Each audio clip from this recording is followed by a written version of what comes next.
믿음의 고백을 드리며 함께 찬양합시다. 십자가 그 사랑, 십자가 그 사랑, 멀리 떠나서 무너진 나의 삶 속에 잊혀진 주 은혜, 돌 같은 내 마음 어루만지사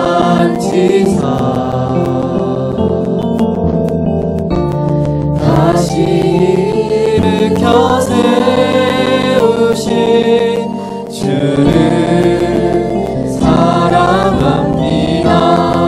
주 너를 보호하시고 주 너를 보호하시고 널 붙드시리. 너는 곧 외롭고 존귀한 주님의 자녀라. 주 너를 보호하시고 널 붙드시니. 너는 곧 외롭고 존귀한 주의 자녀라. 십자가 그 사랑, 십자가 그 사랑,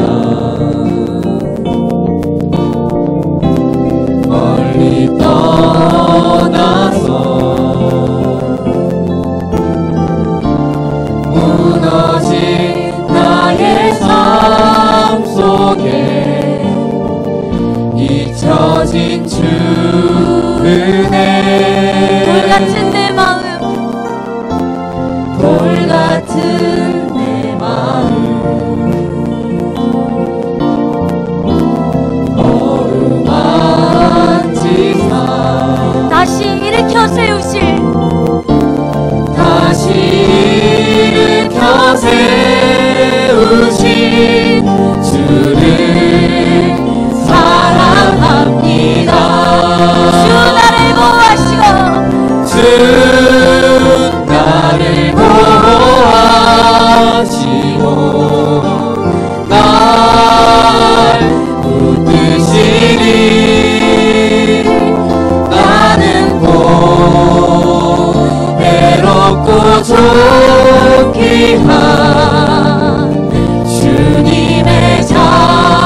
담아주시는 주님 감사합니다. 우리 시간 박수 치면서 하나님을 찬양합시다. 우리를 깨끗게 하신 하나님을 찬양합니다. 예수 십자가의 흘린 피로써 그대를 씻기어 있는가. 더러운 죄 이해하는 능력을 그대는 참으지 않은가. 예수의 보혈로 그대를 씻기어 있는가. 마음속에 여러 가지 죄악이 깨끗이 한 번 더 찬양합시다. 예수 십자가에 흘린 피로써 그대를 씻기어 있는가. 더러운 죄 이해하는 능력에 그대는 참으지 않은가. 주님을 찬양합시다. 예수의 보혈로 그대를 씻기어 있는가. 마음속에 여러 가지 죄악이 깨끗이 씻기어 있는가. 주 예수와 만나는 너를 함께 그대는 행동을 하는가. 아무 때나 어디서나 그대 십자가 붙들고 있는가. 예수의 보혈로 그대는 씻기어 있는가. 마음속에 여러 가지 죄악이 깨끗이 씻기어 있는가. 주님 예수 다시 오네 그대 영접할 예복이 있는가. 그대 몸은 거룩한 곳 천국에 들어갈 준비가 됐는가. 예수의 보혈로 그대는 씻기어 있는가. 마음속에 여러 가지 죄악이 깨끗이 씻기어 있는가. 모든 죄에 더러워진 예복 주 앞에 지금 넘어서서 샘물같이 솟아나는 보혈로 눈보다 더 희게 씻으라. 예수의 보혈로 그대는 씻기어 있는가. 마음속에 여러 가지 죄악이 깨끗이 우리 1절 한번 고백합시다. 예수 십자가에 흘린 피로써 그대를 씻기어 있는가. 더러운 죄 이게 하는 능력 그대는 참으시 않은가. 예수의 보혈로 그대는 씻기어 있는가. 마음속에 여러 가지 죄악이 깨끗이 씻기어 예수의 보혈로 예수의 보혈로 그대는 씻기어 있는가. 마음속에 여러 가지 죄악이 깨끗이 씻기어 있는가. 찬송합시다. 찬송합시다. 찬송합시다. 내 죄를 씻으신 주님을 찬송합시다. 찬송합시다. 찬송합시다. 내 죄를 씻으신 주님을 찬송합시다. 구주의 십자가 보혈로 죄 씻은 받기를 원하네. 내 죄를 씻으신 주님을 찬송합시다. 찬송합시다. 찬송합시다. 내 죄를 씻으신 주님을 찬송합시다. 죄악을 속하여 주신 주, 죄악을 속하여 주신 주 내 속에 들어와 계시네.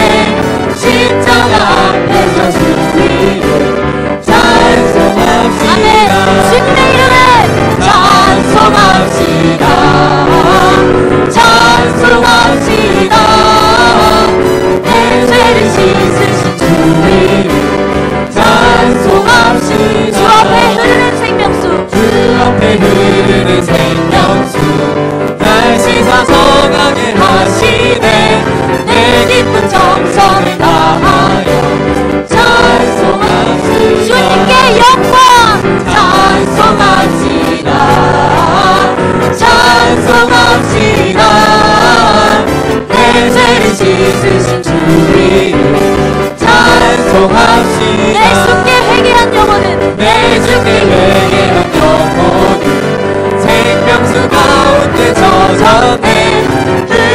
순전한 주 이름 찬송합시다. 우리와 함께 하시는 주님 찬송합시다. 찬송합시다. 내 죄를 씻으신 주 이름 찬송합시다. 찬송합시다. 할렐루야. 찬송합시다. 내 죄를 씻으신 주 이름 우리 목소리 높여 찬송합시다. 찬송합시다. 찬송합시다. 내 죄를 씻으신 주 이름 찬송합시다. 주님께 영광 박수 올려드리겠습니다. 하나님 감사합니다. 우리를 정하게 하신 하나님의 보혈 그 피 오늘도 감사하며 하나님께 기도하는 마음으로 함께 찬양하시겠습니다.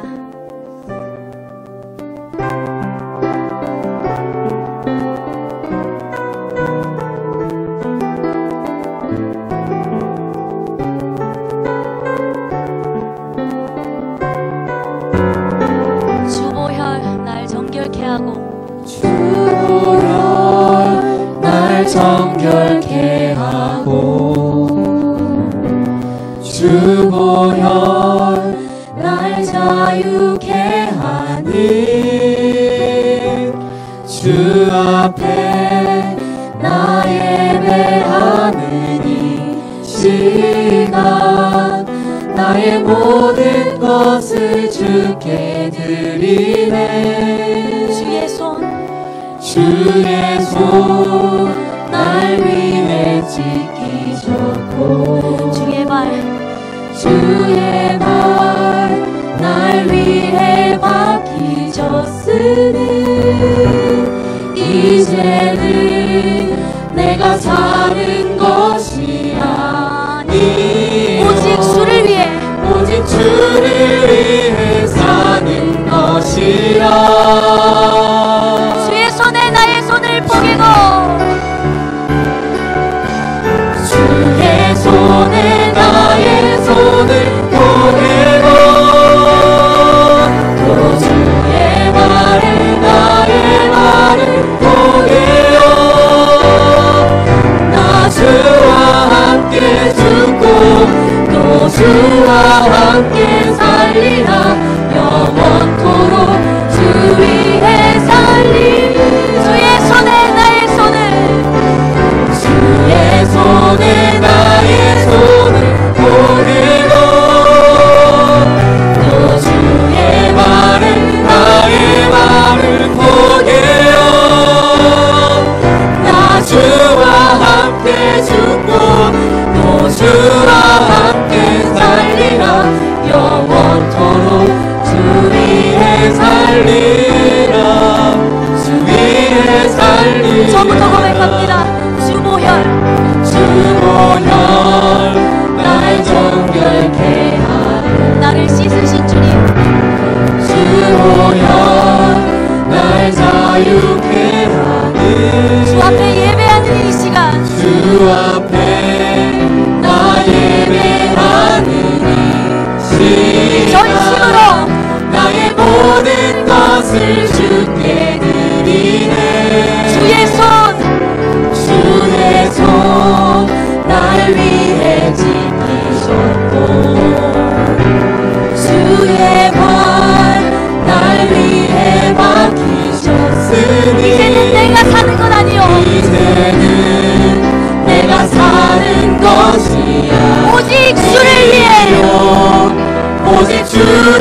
살리라 영원토록 주 위에 살리라 주 위에 살리라. 우리 이 시간 함께 기도하며 나아갑시다. 하나님, 나는 연약하나, 나는 부족하나, 하나님이 그럼에도 핏값 주고 사셨으니 핏값 만큼 살다가 갈 수 있도록 이 땅 가운데서 견고한 믿음을 허락하여 주시옵소서. 반석 위에 나의 마음을 세워서 모래성처럼 무너지지 아니하고 흔들리지 않는 믿음을 허락하여 주시옵소서. 우리 이 시간 함께 기도하며 나아갑시다. 아버지, 주님의 모양이 나를 정결케 했습니다. 주님의 모양이 나를 구원했습니다. 하나님의 말씀이 다시 한번 나의 심령 가운데 생명이 되게 하여 주셔서 생명으로 역사하는 예배가 되게 하여 주시옵소서. 주님 앞에 나의 손과 발이 찢겼던, 주님 앞에 내 마음을 들이지 못했던 이 연약한 육신을 다시 한번 고백하며 나아갈 수 있도록 하나님 이 시간 생명을 허락하여 주시옵소서. 주님의 말씀을 듣기 원합니다. 주님의 말씀을 듣기 원합니다. 생명수가 넘쳐나는 예배 되게 하여 주시옵소서. 예수님.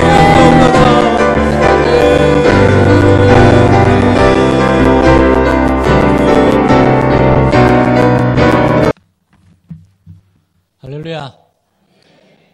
네, 감사합니다. 부족한 종을 우리 권세형신예배 말씀을 전할 수 있는 기회를 주셔서 우리 목사님과 장로님들 또한 성도님들, 특별히 권사님들 반대하지 않으시고 허락해 주셔서 감사드립니다. 또한 이 자리를 빌어서 저희 마산열린교회 원로 목사님과 사모님이 작년에 통영으로 이사를 오셔서 이제 몇 군데 교회를 방문하시다가 듣자 하니까 요즘은 충무중앙교회 계속 나오신다고 들었습니다. 우리 어르신들 두 분을 따뜻하게 맞이해 주셔서 마산열린교회 담임 목사로서 진심으로 감사하다는 말씀을 드립니다.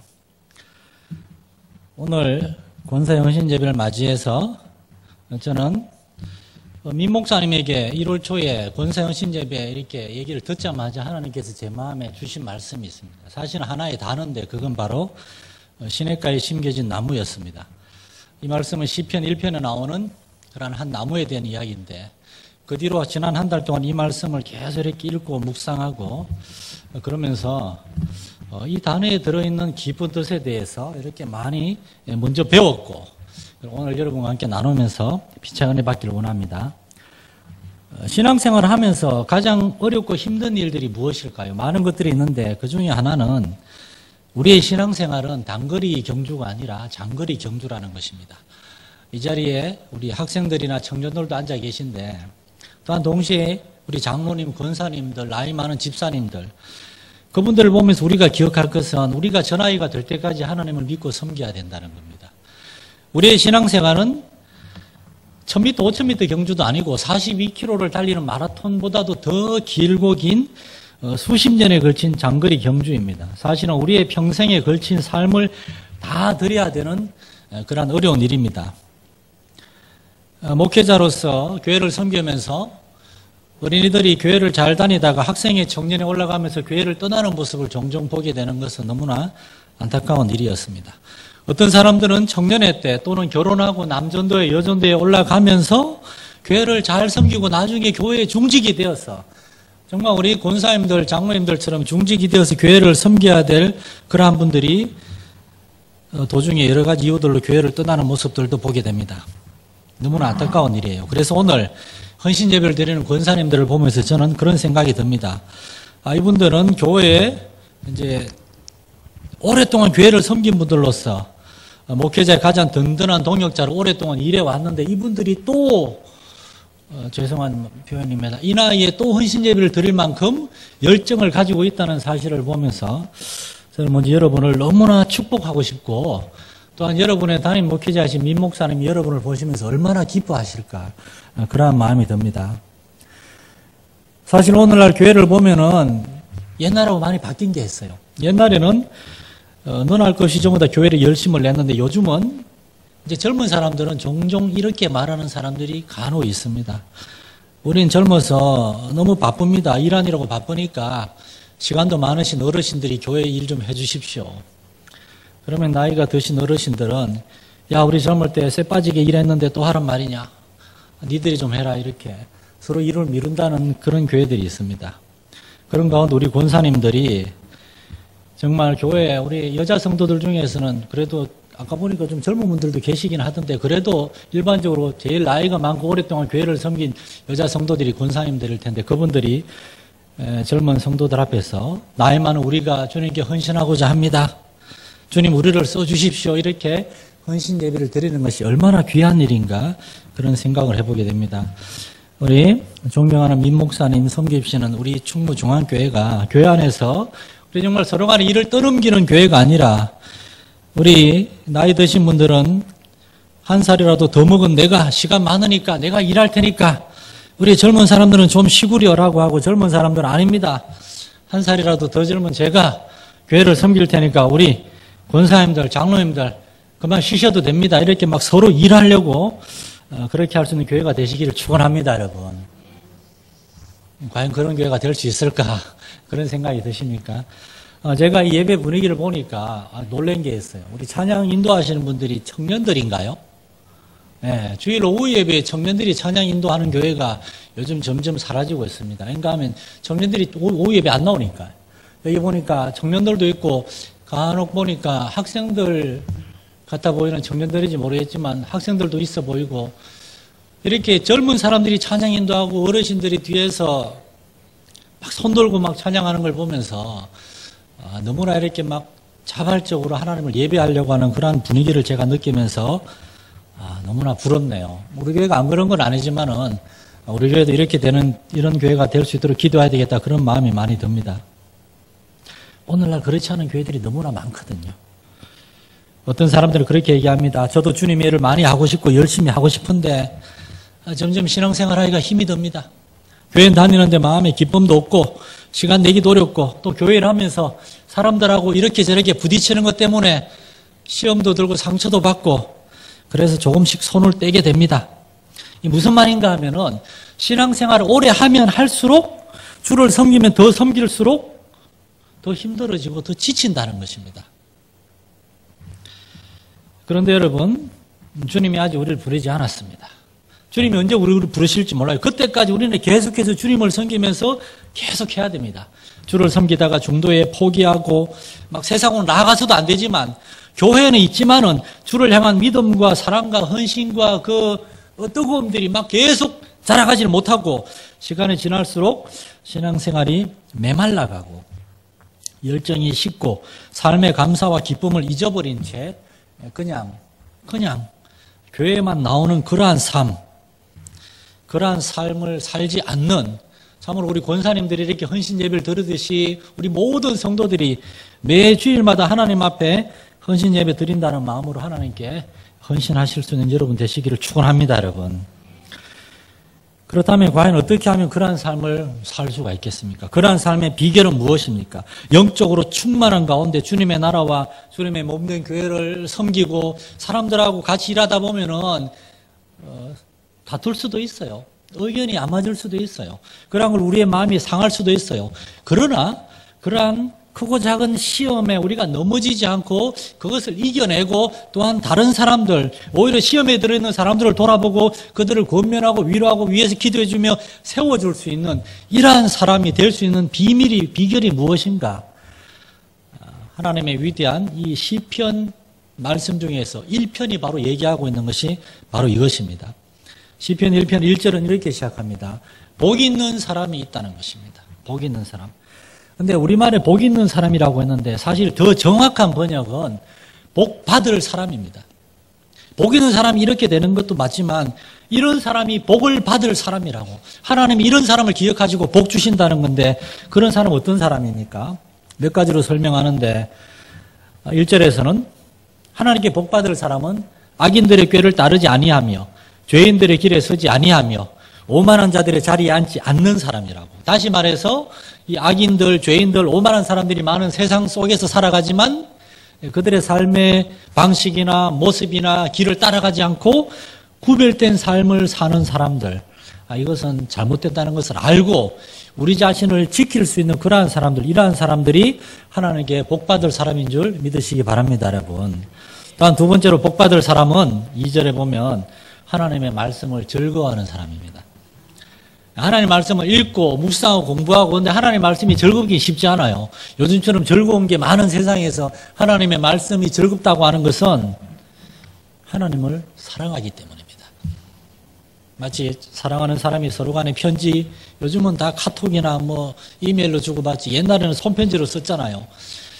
이메일이나 카톡은 읽고 쓱 지워버리면 끝입니다. 그러나 손편지로 쓴 것들 다 두고두고 읽고 묵상하고 하나님의 말씀을 그렇게 묵상하기는 쉽지 않지만 사랑하는 사람에게 받은 손편지 마르고 닳도록 읽지 않겠습니까? 읽고 한 문장에서 이 사람이 왜 이런 말을 썼을까? 내가 무슨 말 실수했나? 막 묵상하고 깊이 엎조리는 거예요. 그런 것들만 묵상하고 엎조리지 말고 하나님의 말씀을 즐거워하고 묵상할 수 있는 여러분 되시기 축원합니다. 그러자면 우리가 하나님을 잘 알아야 되고 사랑해야 됩니다. 하나님과의 관계가 풍성해져야 돼요. 이런 사람이 복받을 사람입니다. 나아가서 이러한 사람은 열매를 많이 맺게 되어 있습니다. 이 사람은 철을 따라 열매를 맺고 그가 하는 모든 일이 형통하고 열매는 여러 가지가 있죠. 전도에서 새로운 영혼을 주님께 인도하는 일일 수도 있고 교회에서 우리가 다른 사람을 섬김으로 다른 사람이 영적으로 충만한 삶을 살 수 있도록 도와주는 걸 수도 있고 우리의 기도와 헌신을 통하여 주의 종을 목회자가 목회를 잘할 수 있도록 도와주는 것일 수도 있고 이러한 하나님이 기뻐하시는 일들을 통하여 하나님의 열매를 올려드리는 사람. 그리고 네 번째로 이러한 사람은 쉽게 흔들리지도 않습니다. 바람이 불면은 이 겨는 겨가 뭔가 하면 쌀 껍질이거든요. 우리 젊은 사람들 잘 모르겠지만 쌀을 다 하고 나면 쌀 알맹이 남고 쌀 껍질은 겨울 이런 것들은 바람에 날아가 버립니다. 그러나 하나님께 이게 복받을 사람은 영적으로 견고한 사람은 쉽게 흔들리지 않아요. 요즘 교회에 잘 안 나가는 교회 바깥에 있는 신자들이 있다 그럽니다. 이 사람들은 여러 가지 이유들로 교회 상처를 받아서 예수님은 좋은데 교회는 싫다 그러면서 교회를 안 나가요. 이러한 사람들을 가나안 성도라 그럽니다. 안 나가 성도라고. 교회는 절대 안 나가겠다는 겁니다. 이 사람들은 예수님은 좋은데 교회는 안 나가겠다고 따로 떨어져 있는 사람들을 만약에 마귀가 예수 믿는 사람들을 실족시키는 게 목적이 마귀가 이런 사람들을 본다면은 내버려 두겠습니까? 여러분 동물의 보면은 사자가 이 덜소나 벌쩍벌쩍 뛰는 임팔라 사슴 이런 짐승을 공격할 때 모여있을 땐 공격하지 않습니다. 그 중에 이삭의 무리 가운데서 뚝 떨어져 혼자 있는 그런 사슴이나 덜소가 있어요. 사자들은 무리에서 떨어진 개를 공격합니다. 마귀도 똑같습니다. 베드로전서 5장 8절에서 베드로는 이렇게 얘기합니다. 근신하라 깨어라. 너희 대적 마귀가 우는 사자같이 두루 삼킬 자를 찾느니라라고. 여러분 시험에 들었을 때 무언가 화나고 속상한 일이 있을 때 교회에서 멀어지거나 믿는 사람들의 공동체에서 뚝 떨어져 혼자 있지 마시기 바랍니다. 그거는 나 잡아가세요 하고 얘기하는 거나 똑같은 겁니다. 무언가 어려운 일이 속상한 게 있으면 그걸 이겨내기 위해서는 은혜 받는 자리에 가까이 와 있어야 돼요. 그게 지혜로워요. 목사님한테 섭섭하고 속상한 게 있으면 목사님한테서 멀리 가 있지 말고 오히려 목사님 근처에 더 얼쩡거리면서 목사님한테 나 좀 봐달라고 나 지금 뭔가 속상한 일 있는데 저하고 얘기 좀 하시고 저를 위해 기도해 주시고 막 피를 낼 수 있는 여러분 되시기 바랍니다. 이 떨어져 있으면은 목사님이 무슨 궁예도 아니고 어떻게 알겠습니까? 이렇게 근처에 있어야지 그걸 알 수 있지. 뭔가 속상한 일이 있으면 나 여전도에 속상했고 권사에 속상했고 누구한테 속상했고 그러면은 멀리 가 있는 것이 아니라 근처에 있어야 돼요. 근처에서 문제를 해결해야 돼요. 그런데 현실은 그렇지 않습니다. 속상한 사람들은 자꾸 골방을 찾아가요. 골방에 가서 기도하려고 가는 게 아니라 골방에서 이렇게 막 신세한탄하고 이렇게 섭섭해하고 그러면서 이렇게 안 좋은 부정적인 생각으로 점점 자신과 다른 사람들 사이에 담을 쌓고 점점 이 안 나가 성도, 가난한 성도가 됩니다. 그러다 하나씩 마귀한테 먹히는 것입니다. 그런 사람들이 성당으로 가고 천주교로 성당 천주교로 가고 또 다른 종교로 가고 막 그렇게 되는 겁니다. 시편 1편 말씀은 우리에게 어떻게 하면 그렇게 외톨이가 되지 않고 주의 은혜 안에서 견고하고 굳게 서 있을 수 있는가. 그래서 오랜 시간 장기전과 같은 마라톤보다 더 긴 시간 동안 주를 섬기면서 주의 교회를 섬기면서 하나님 나라의 일꾼으로 살아갈 수 있는가? 그 비결, 어떻게 하면 하나님께 복받을 이러한 영적으로 견고한 사람이 될 수 있는가를 설명하는데, 이제 그렇다면은 어떻게 하면 그러한 사람이 될 수 있는가? 그것이 바로 3절 말씀 초반부에 나오는 그는 시냇가에 심은 나무라라고 하는 이 말씀에서 우리는 그 비밀을 알 수가 있습니다. 시냇가에 심은 나무. 이 물을 제가 마실 수 있는 건가요? 네, 감사합니다. 사실 더 정확한 번역은 시냇가에 심은 나무가 아니라 시냇가에 심겨진 나무입니다. 영어로는 a tree planted. 플란티드란 말은 심겨졌다는 겁니다. 누군가 다른 사람이 나무를 심은 거지 나무가 이 자리가 좋사오냐고 자기가 거기 틀을 닦은 게 아닙니다. 나무는 누군가 그 자리에 씨를 뿌렸거나 묘목을 심은 거예요. 그 자리에 누군가 심겨준 사람이 있습니다. 그리고 그 자리는 물이 흐르는 시내 근처, 바로 시냇가입니다. 물이 계속해서 흐르는 그러한 또랑 근처에 심겨진 나무는 가장 복받은 나무고 가장 많은 열매를 맺는 나무고 가장 생명력이 있는 나무인 줄을 여러분은 아실 겁니다. 우리가 예수를 믿고 나서 마침내 하나님이 우리를 영원한 하늘나라로 부르실 그 영광스러운 날까지, 그때까지 정말 하나님이 우리에게 주신 믿음을 지키면서 다른 형제와 자매를 돌아보면서 주의 몸된 교회를 섬기면서 목회자의 가장 신실한 동역자로서 오랜 시간 중간에 실망하거나 포기하지 않고 끝까지 달려갈 수 있는 그러한 복받을 사람이 되기 위해서는 여러분 시냇가에 심겨진 나무가 되어야 되는 줄 믿으시기 바랍니다. 시냇가에 심겨진 나무가 되어야 됩니다. 첫 번째로 이 말씀이 우리에게 말하는 것은 이 나무를 시냇가에 심겨준 주인이 있고 그 주인을 기억하라는 것입니다. 주인은 나무를 너무나 사랑하고 아끼기 때문에 저 길가나 황폐한 데가 아니라 시냇가 근처에 일부러 심은 거예요. 그래서 거기에서 물을 통해서 수분과 양분을 공급받으면 무르무르 잘 자라라고. 주인이 이 나무를 너무나 아끼고 사랑하기 때문에 그 시냇가에 심은 것처럼 여러분, 우리 하나님이 저와 여러분을 너무나 사랑하셔서 우리가 가장 은혜 안에서 잘 자랄 수 있는 지금 저와 여러분이 살고 있는 처해 있는 이 삶의 자리에 저와 여러분을 심으신 줄 믿으시기 바랍니다, 여러분. 여러분의 부모님, 여러분의 가족들, 여러분이 다니시는 이 충무중앙교회, 여러분이 속해 있는 기관, 우리 권사님들, 남전도회, 여전도회, 여러분의 그 교회학교나 여러분의 믿음의 형제 자매들, 바로 지금 여러분이 있는 그 자리가 우리 학생들이나 청년들이면은 여러분이 모여있는 그 공동체 그 자리가 하나님이 여러분을 그 자리에 심겨준 것입니다. 그리고 그 자리는 하나님이 고르고 계획해서 최고의 자리이기 때문에 여러분을 그 자리에 두셨다는 것을 기억하시기 바랍니다. 그런데 이 사실을 모르는 사람 또는 인정하지 않는 사람이 있어요. 자기 삶에 불만이 많아요. 부모님한테 불만이 많아요. 집에 불만이 많아요. 사실 살다 보면 그런 생각이 들 때도 있죠. 힘들고 답답하고 속상할 때도 분명히 있어요. 그럼에도 불구하고 여러분, 하나님은 실수가 없으신 하나님이신 줄 믿으시기 바랍니다. 구약성경에 보면은 출애굽기 초반에 하나님께서 10가지 재앙으로 애굽에 큰 재앙을 내리시고 이스라엘 백성들이 다 나오게 하십니다. 그때 하나님은 모세에게 이스라엘 백성들을 데리고 저기 홍해로 가라 그랬습니다. 홍해. 애굽에서 동쪽으로 가다 보면 홍해를 만납니다.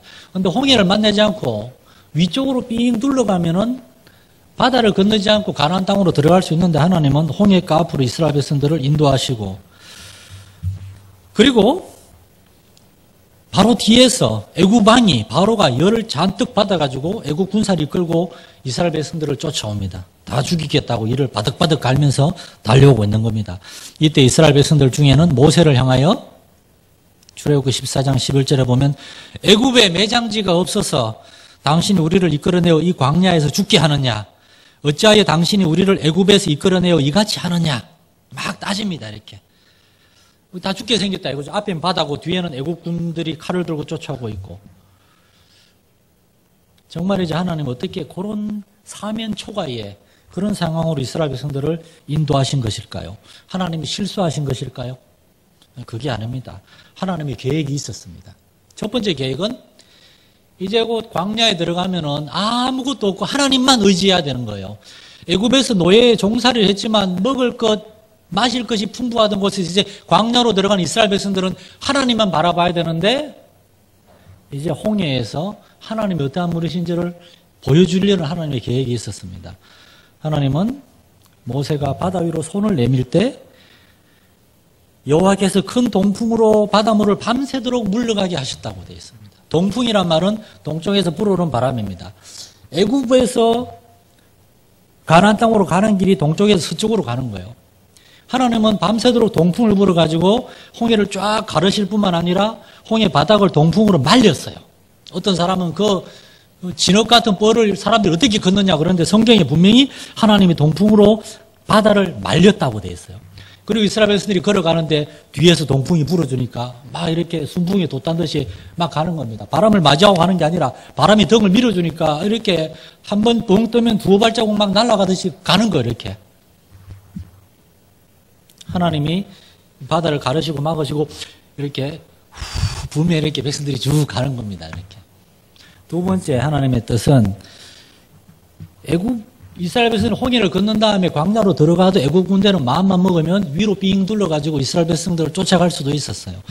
그래서 하나님은 그 홍해에서 애국 군대를 멸절을 시키려고 홍해 한가운데 애국 군대가 다 들어갔을 때 바다가 덮여가지고 그들은 애국의 그 주력 전차 부대가 다 망했어요. 그래서 이스라엘 백성들이 광야를 건넌 다음에 홍해를 건넌 다음에 광야로 들어갔을 때 애국 군대는 더 이상 쫓아올 군사가 없게 만들었습니다.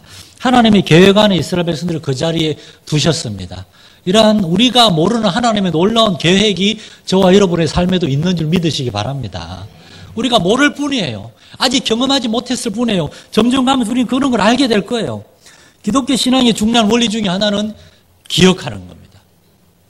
여러분은 과거에 지금보다 더 젊을 때에 여러 가지 힘든 일을 많이 겪으셨을 겁니다. 그 일을 만났을 그 당시에는 너무 힘들고 정신이 없어서 그때는 깊이 생각을 못했는데 시간이 지난 다음에 그 일을 돌아보니까 하나님 우리의 기도 응답해 주셨고 우리의 삶에 복을 주셨고 우리 앞에 도저히 해결할 수 없을 것 같은 문제들을 하나님이 해결해 주셨다는 것을 그때는 몰랐는데 시간이 지난 뒤에 알게 된 적이 종종 있으실 겁니다. 그때를 기억하시기 바랍니다. 그때 몰랐지만 지나고 보니까 하나님의 뜻과 계획 가운데 우리가 그 길을 가게 하셨고 그 자리에 있게 하셨고 여기까지 인도하셨구나. 여러분 지금 여러분이 있는 그 자리가 이 주일 예배드린 이 자리가 이 충무교회 여러분이 섬기는 그 자리가 여러분이 속해 있는 그 기관이 하나님이 여러분에게 계획하신 최상의 자리 바로 시냇가와 같은 줄 믿으시기 바랍니다. 여기에서 여러분은 마음껏 뿌리를 내리고 자라기만 하면 됩니다. 왜냐하면 두 번째 하나님은 주인은 시냇가에 나무를 심을 때 나무를 위한 생각도 있지만 그 나무를 통해서 나중에 원하는 것이 있었기 때문입니다. 그 나무를 통해 주인이 얻고자 하는 것이 있어요. 나무는 자라가지고 주인에게 뭔가 돌려줘야 할 게 있어요. 나무는 자라서 푸른 잎사귀로 그냥 아주 크고 무성한 나무가 되어야 합니다. 그렇게 큰 나무를 보면 주인이 얼마나 마음이 흡족하겠습니까? 새들이 와서 가지에 깃들이고 간혹가다 사슴이나 토끼나 이렇게 그 짐승들도 와서 나무 밑에 쉬다가 가고 주인은 아마 자기 친구들을 불러가지고 나무 밑에 자리를 깔고 앉아가지고 차를 마시고 다과를 나누면서 친구들에게 이 나무가 말이야 내가 10년 전 20년 전에 심은 나무인데 이렇게 크고 아름다운 멋있는 나무가 되었네 그래요. 막 자랑을 할 수도 있을 것입니다.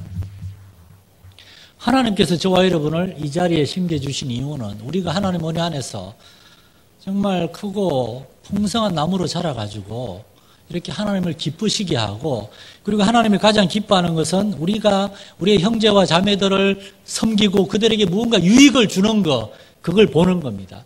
그런 여러분을 보시면서 하나님이 기뻐하시는 줄 믿으시기 바랍니다. 하나님이 우리에게 원하는 게 이런 겁니다. 어떤 사람들은 주일 성수하는 것, 교회 봉사하는 것 힘들어서 겨우겨우 그것을 하고 있는 사람들도 있지만 또 반면에 어떤 사람들은 그냥 교회 다니는데 만족하지 못하고 교회 와서 다른 사람 열심히 살피면서 다른 사람을 도와주고 무언가 더 섬길 것이 없는가 하나님의 은혜와 사랑을 내가 이렇게 많이 받았는데 내가 어떻게 하면 다른 사람을 도와줄 것인가 섬겨줄 것인가 우리 장로님들 얼굴을 살피면서 목사님 얼굴을 살피면서 교회 중직자들 보면서 이 교회 어려운 게 뭔가 위에서 기도하려고 그러고 먼저 앞장서서 도와주고 봉사하고 섬기는 사람들 잘난 척하려는 게 아닙니다. 자신을 드러내려는 게 아닙니다. 하나님의 은혜가 너무나 감사해가지고 이렇게 막 섬기고 싶은 거예요. 시냇가에 심겨진 나무가 철을 따라 열매를 맺으며 그 잎사귀가 마르지 아니함 같이 이 사람에게도 언제나 이 감사함과 기쁨이 충만하기 때문에 이것이 이 컵에 물을 가득 채우면 흘러 넘치듯이 자기에게 충만하게 하나님 은혜와 사랑이 임했기 때문에 이제 다른 사람에게 막 나누어 주고 싶은 겁니다. 은혜는 혼자 간직하면 아무 의미가 없습니다. 은혜와 사랑은 다른 사람에게 나누어 줘야 됩니다. 오늘 헌신 예배를 들으시는 권사님들이 모두 하나님이 심으신 시냇가에 심겨진 나무와 같이 풍성하고 견고한 사람들이 되시기를 축원합니다, 여러분. 사실 권사님들은 제가 보기에 그런 사람이 그런 나무가 됐어요. 그런데 또 헌신한다 그러니까 얼마나 대단한 겁니까? 이제 여러분은 다른 사람에게 나누어 주시기만 하면 됩니다. 여러분의 섬김과 나눔과 사랑을 통하여 우리 학생들, 여러분의 손자 손녀 같은 학생들, 청년들, 그리고 젊은 우리 남전도 여전도의 성도들이 교회를 어떻게 섬기는 것인가? 교회 이 일들을 어떻게 도와줄 것인가? 우리 장로님들, 목사님 함께 막 고민하면서 당회에서 머리 맞대고 싸우는 것이 아니라 함께 기도하면서 의논한 일들을, 결정한 일들을 어떻게 하면 잘 우리가 이루어 나갈 것인가? 그것을 생각하면서 교회를 섬기는 모습들을 우리 권사님 지금 후배들에게 보여주고 있는 줄 믿으시기 바랍니다. 우리 젊은 사람들은 목사님을 보고 자라는 게 아닙니다. 다 목사 될 것도 아닌데. 젊은 사람들은 나이 드신 성도님들을 보면서 나도 언젠가 저렇게 장로님처럼 우리 저 권사님, 저 집사님처럼 나도 저렇게 신앙생활 할 것이다. 그렇게 보고 자라고 있는 줄 기억하시기 바랍니다. 뒤통수에 그들의 이게 막 눈을 느껴야 됩니다. 보니까 이 중문중앙교회 앞자리에 젊은 사람들이 많이 앉았네요. 되게 젊은 사람은 저 귀퉁이에 보이지 않는 벽 뒤에 많이 있는데, 건물 뒤에. 얼마나 아름다워. 항상 어른들이 앞에 앉아있는 거 보니까 젊은 사람들이 저 앞에 앉아야 은혜 받는 거 목사님이 시킨 건 아니죠. 예, 그래 나오는 겁니다. 우리가 모를 때도 누군가는 우리를 지켜보고 있습니다. 시편은 시입니다. 이 복 있는 사람으로 시작해서 시냇가에 심은 나무의 메시지는 시편 1편에서 150편의 아름다운 주옥과 같은 시, 이 시를 통해서 시는 뭐에 대해 설명하는 게 아니에요. 뭐에 대해서 보여주는 것입니다. 우리에게 하나의 그림을 그려줍니다. 복 있는 사람이 어떤 사람인가, 복 받을 사람은 어떤 사람인가. 아, 시냇가에 깊이 심겨진 나무, 하나님으로부터 풍성한 이렇게 영적으로 양식을 공급받아서 정말 그가 점점 자라나가지고 정말 주변의 교회에 큰 은혜를 끼치는 그러한 사람들, 그 푸르고 싱그러운 나무에 새들이 깃들고 사슴과 토끼가 찾아와서 그 그늘에 쉬면서 가을이 되면 풍성한 열매를 맺는 크고 아름다운 나무가 아마 여러분 머릿속에 그려질 것입니다. 시냇가에 심겨졌기 때문에 나무는 그렇게 생명력 있는 나무입니다.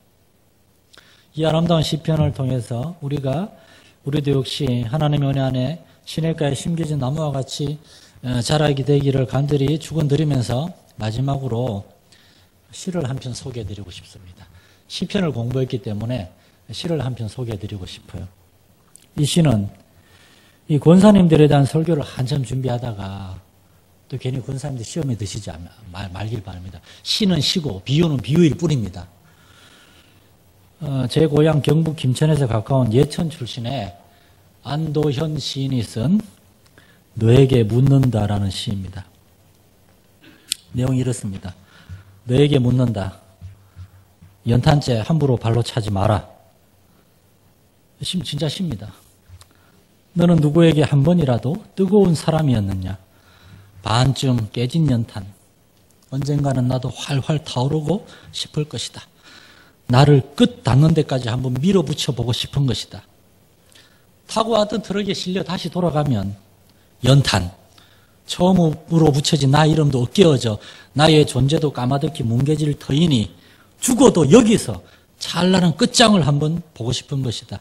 나를 기다리고 있는 뜨거운 밑불 위에 지금은 인정머리 없는 차가운 갈라진 내 몸을 얹고 아래쪽부터 불이 건너와 옮겨 묻기를, 시간의 바통을 내가 넘겨받는 순간이 오기를, 그리하여 서서히 온몸이 빨갛게 달아오르기를 나도 느껴보고 싶은 것이다. 연탄이 가장 아름다울 때는 시꺼먼 연탄 그대로 있을 때가 아니라 밤새 구들장이라 그러죠. 밤새 연탄을 떼가지고 그 온돌 바닥이 따뜻하게, 아니 절절절 끓게 만들기 위해서 자신을 활활 태운 후에 하얀 연탄재가 되었을 때 그 연탄은 가장 아름다운 것입니다. 미국의 어떤 젊은이가 가슴에 티셔츠에 나는 예수에 미쳤어라고 쓰고 막 달려가고 있었습니다. 그걸 보면 사람들이 막 비웃었어요. 미칠 게 없어 예수에.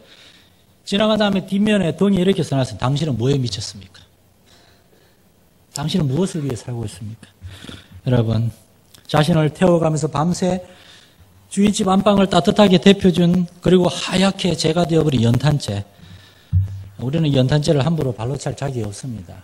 그러면 벌금 내야 돼요, 사실은.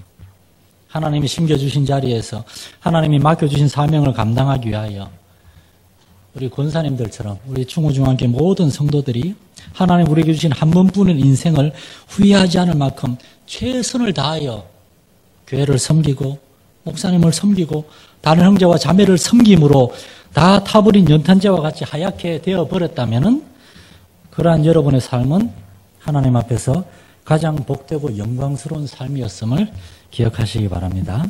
기도하시겠습니다. 살아계신 주 하나님 아버지, 오늘 우리 교회 가장 어른들에 속하는 우리 권사님들 헌신 예배를 주님 앞에 올려드리게 하심을 감사드립니다. 우리 권사님들이 이제는 나이도 많고 이제는 대접받을 때도 되었는데 하면서 물러앉아 있는 것이 아니라 우리 젊은 성도들 앞에서 같이 일합시다. 우리가 더 섬기겠습니다. 우리가 더 헌신하겠습니다. 우리가 더 기도하겠습니다. 우리가 더 참고 인내하고 양보하고 섬기겠습니다. 이렇게 헌신하고 결단할 때에 하나님 영광 받아주시고 우리 권사님들의 헌신과 섬김을 보면서 우리 젊은 성도들이, 우리 충무중앙교회 모든 성도들이 어떤 동일하게 주님께 우리 자신을 드리며 헌신하여서 시냇가에 심겨진 나무가 정말 많은 사람들에게 아름다운 정말 덕을 끼치듯이 이 충무중앙교회가 교회 안에서는 물론이요 바깥에까지 하나님의 은혜와 사랑을 드러내고 증거하는 귀한 주님의 몸된 교회가 되게 하여 주옵소서. 우리 주 예수님 이름으로 기도드립니다.